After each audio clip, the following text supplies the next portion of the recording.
नमस्कार मित्रांनो, welcome to S class education.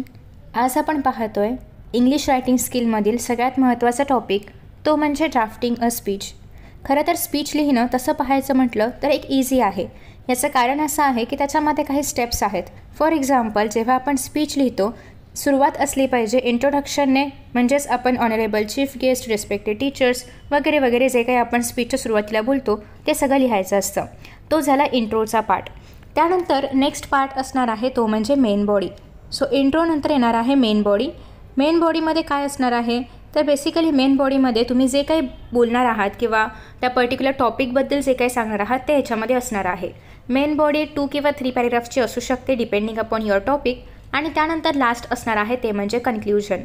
कन्क्ल्युजनमध्ये तुम्ही तुमच्या स्पीचमध्ये जे काही सांगितलं मेन बॉडीमध्ये ते 2 to 3 लाईन्समध्ये किंवा एक छोट्याशा 3-4 लाईन्सच्या पॅरेग्राफमध्ये कन्क्ल्यूड करायचं असतं आणि एंड थँक्यूने करायचं असतं.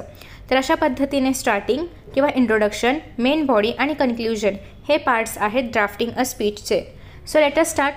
आजचा आपला जो टॉपिक आहे तर तो आहे my favourite freedom fighter Lokmanya Tilak. आता याच्यामध्ये सुरुवात करण्याआधी क्वेश्चन आपण रीड करूया. क्वेश्चन असा आहे की you are going to celebrate republic day. You have to deliver a speech on the occasion. Draft a speech on my favourite freedom fighter. So तुम्हाला माय फेवरेट फ्रीडम फायटरवरती speech लिहायचं आहे.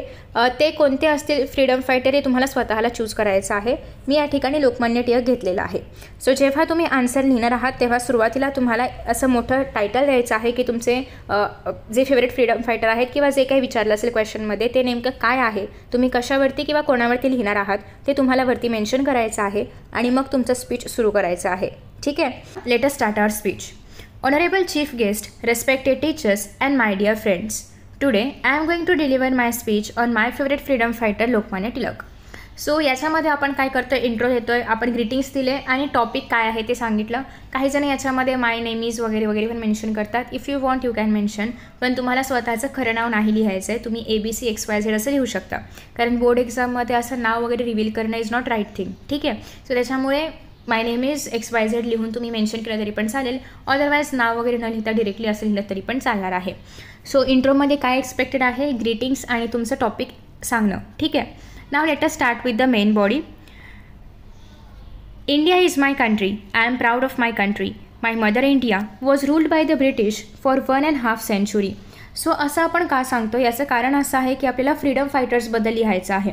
So ते लिहिण्याआधी काहीतरी थोडीशी प्रस्तावना, भूमिका, बॅकग्राऊंड आपल्याकडे असलं पाहिजे, सो दॅट आपण त्या पॉईंटपर्यंत जाऊ शकू की फ्रीडम फायटर्सची काय गरज होती त्या काळामध्ये किंवा का बरं लोकमान्य टिळकांना आपण फ्रीडम फायटर बोलतोय वगैरे. इथपर्यंत पोहोचण्यासाठी आधी आपल्याला त्या काळाची सिच्युएशन सांगावी लागेल. सो ते आता आपण इथे ॲड करत जातोय. So many freedom fighters sacrifice their lives to liberate India from the British rule. So सगळ्यांना माहिती आहे की आपला भारत हा इंग्रजांच्या गुलामगिरीमध्ये होता. त्यांना स्वातंत्र्य करण्यासाठी अनेक फ्रीडम फायटर्स जे आहेत तर ते पुढे आले आणि त्यांनी भारत मातेला स्वातंत्र्य केलं. So as you know, India got freedom on 15th August 1947 due to the sacrifice of many leaders. There were many freedom fighters like Mahatma Gandhi, Bhagat Singh, Rajguru, Rani Lakshmibai, Tatya Tope, Lokmanya Tilak, Vasudev Phadke etcetera. In the freedom fighting movement, त्याच्यामध्ये एवढे सगळे फ्रीडम फायटर्स होते आणि मग from all among this freedom fighters my favourite freedom fighter is Lokmanya Tilak. आणि आता आपण आपल्या मुद्द्यावरती आलेलो आहोत. ठीक आहे, स्वराज्य हा माझा जन्मसिद्ध हक्क आहे आणि मी तो मिळवणारच. सो बेसिकली हे त्यांचं ॲक्च्युअल सेंटेन्स असल्यामुळे किंवा त्यांची ॲक्च्युअल घोषणा असल्यामुळे ती आपण मराठीमध्ये लिहिली आहे. पण जेव्हा तुम्ही अशा पद्धतीने काही पण मराठी, संस्कृत, हिंदीमध्ये लिहाल तेव्हा त्याचं मिनिंग तुम्हाला इंग्लिशमध्ये लिहावं लागतं. सो ते आता आपण खाली लिहितोय. Swarajya is my birth right and I shall have it. Road the great Indian freedom fighter Lokmanya Bal Gangadhar Tilak. He was a great patriot. Patriot म्हणजे देशभक्त. So during the time of British rule many leaders have sacrifice their lives to free our Bharat Mata. One of them was a precious gem, that is Lokmanya Tilak.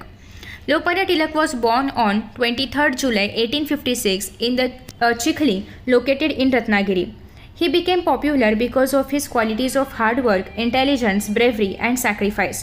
So असं करत करत आता आपण लोकमान्य टिळकांबद्दल म्हणजे पर्यंत आलेलो आहोत. त्यांच्याबद्दल आता आपण इन्फॉर्मेशन देतोय. जन्म कुठे झाला, काय कधी झाला वगैरे वगैरे वगैरे.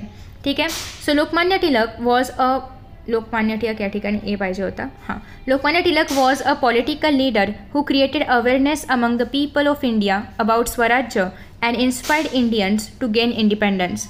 Tilak had always opposed the misconduct and superstition of the society. In 1876, Tilak passed BA in first class and in 1879, he passed LLB in first class. He would always inspire the Indians against British rule in the order to free Mother India. Due to this, he had to be imprisoned many times and suffered terrible hardship. So इथपर्यंत आपण हे सांगतोय की त्यांचा struggle काय होता किंवा त्यांनी इंडियन्ससाठी काय काय केलं होतं. In year 1880 Tilak established New English School at Pune. In 1881 Tilak started 2 newspapers called as Maratha and Kesari. Through these newspapers, Tilak spread national ideas to gain independence. He started public celebration of Ganeshotsav and Shiva Jayanti to create unity among people. Tilak wrote many granthas when he was in prison like Gita Rahasya, Orion. He established Home Rule League on 1st of May 1916 to demand that Indians should have political rights. Tilak said, "The Lord is with us and new home rule will spread like wildfire." So basically याच्यामध्ये आपण टिळकांनी काय काय सांगितलं आहे हे सगळं आपण मेन्शन केलं, ज्याला आपण डबल इन्व्हर्टेड कॉमामध्ये टाकतो आहे. सो याच्यामुळे तुमचं स्पीच अजून जास्त इम्प्रेसिव्ह होईल.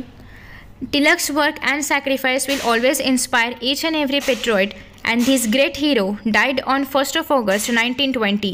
He was mourned by lots of people around the nation. Truly, Tilak was a great revolutionary. He was the patriot who fought for nation till his last breath. Hats off to his work. राष्ट्रपितामह Lokmanya ने देश को दिया था नारा, भारत माँ की स्वतंत्रता है जन्मसिद्ध अधिकार हमारा. युग युग तक सारी दुनिया में अमर रहेगा नाम तुम्हारा. टिळक बाल गंगाधर तुमको शत शत बार प्रणाम हमारा. सो इन दिस वे आपण ह्याचा एंडिंग करू शकतो कन्क्ल्युजनने किंवा काही पोएमच्या काही लाईन्सने. इंग्लिशमध्ये असेल तर इंग्लिश, हिंदी, मराठी, वॉटेवर. ठीक आहे. आणि एंड करणार आहोत आपण थँक्यूने. सो बेसिकली अशा पद्धतीने तुम्ही स्पीच रायटिंग करू शकता. आय नो की एक्झाममध्ये हे सगळं त्या मोमेंटला आठवणं थोडंसं डिफिकल्ट होऊ शकतं आणि त्यामुळेच तुम्हाला मॅक्सिमम सॅम्पल स्पीचेस रीड करायचे आहेत किंवा लिहून पाहण्याचं ट्राय करायचं आहे, सो दॅट एक्झाममध्ये तुम्हाला त्या पॉईंटला बऱ्याचशा गोष्टी आठवू शकतील जर तुमची प्रॅक्टिस असेल तर. आणि त्यासाठीच मी अजून काही सॅम्पल्स अपलोड करणार आहे, सो ते नक्की चेकआउट करा. फक्त स्पीच रायटिंगसाठी नाही तर लेटर रायटिंग असेल किंवा इतर सगळे डायलॉग रायटिंग वगैरे जे सगळे आपले काही टॉपिक्स आहेत सगळ्यावरतीच मी व्हिडिओ अपलोड करणार आहे. इवन तुम्हाला पण काही अजून व्हिडिओज हवे असतील ते तुम्ही खाली कमेंट बॉक्समध्ये सांगू शकता, सो दॅट जेणेकरून तुम्हाला प्रॅक्टिस करण्यासाठी पण उपयोग होईल. Thank you so much for watching this video. I hope की तुम्हाला हा व्हिडिओ आवडला असेल. See you in the next video. Bye bye.